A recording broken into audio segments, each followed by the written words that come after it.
afternoon, sir. How do you do?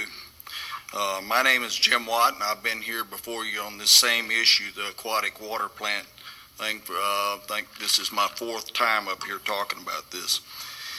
I'm a retired wildlife dealer that spent the last 20-something years of my career farming turtles. During that time period, I harvested and fed my herbivore turtles 4 to 16 tons of aquatic plant a week, 8 months out of the year. So I kind of know what lives in plant and what aquatic and gets and eats aquatic plant, and many other things about aquatic plant. I spent my whole life in the swamp and wetlands, starting in Mississippi and Louisiana, and then in Florida in 1968 till recently. This is my fourth time I've come before you, the commission, to speak on about what our aquatic pesticides program are doing to Florida.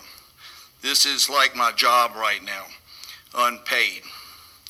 This is my way of giving back to this beautiful state that your agency is destroying by spraying pesticides. Every day, I spend every day researching, talking to people, educating myself and others, some on social media, some on the phone. I have tuned into many people on my social media posts, public records, and data accumulated by many other sources.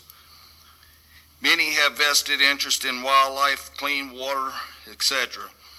But recently, a bunch of farmers south of Lake Okeechobee have got interested in this. They have already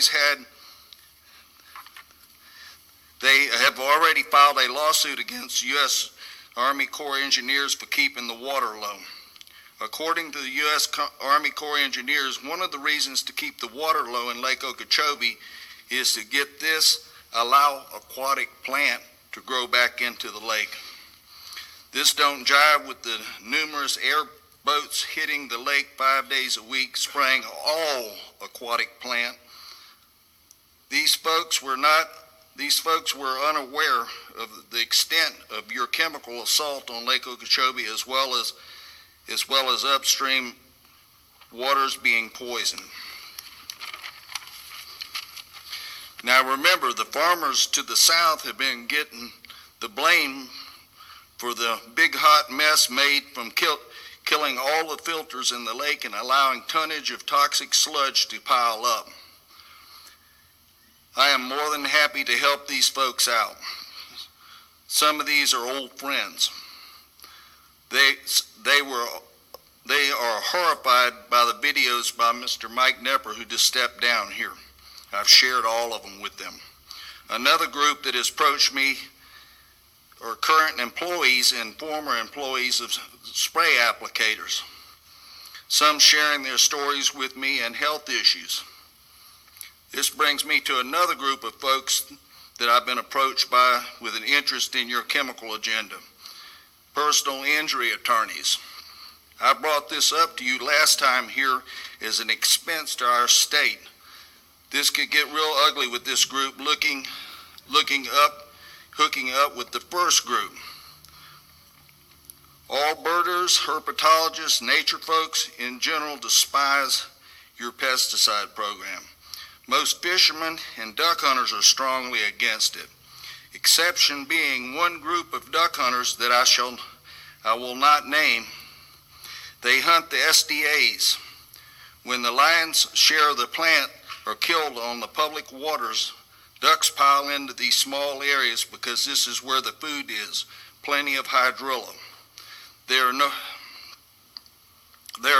These are no more than canned hunts. What my daddy back in Mississippi used to call shooting fish in a barrel. I would think that Audubon Sierra Clubs would be livid about this if they ever put this together. On that note, as I pointed out to the UF-IPAS folks on their science of the snail kite breeding for the first time in 90 years in Paynes Prairie. Their habitat statewide has been moonscaped on a grand scale. This is what I call habitat constriction. Same deal with the success of the wading birds in the Everglades. According to Audubon Everglades Science, best nesting since the 1940s. Lucky for this bird, it can fly. Exception being the ones herded into the SDAs for the canned hunt. They can't. Unfortunately, much of our wildlife don't have this luxury to fly off when their habitat has been destroyed. Oh, one more thing here. According to records, many lakes, including Lake Kissimmee, Rosalie, were treated with Priscilla core. According to safety data, you are not to eat the fish for 1 year. By the way, I have that page out of that safety data for y'all. I got it more than you want. Okay, were the residents, local fishermen warned of this? This might not be good if the one group of the personal injury attorneys got a hold of this. Thank you, Mr. Watt. Your time's up. Time's up? Yes, sir. Okay.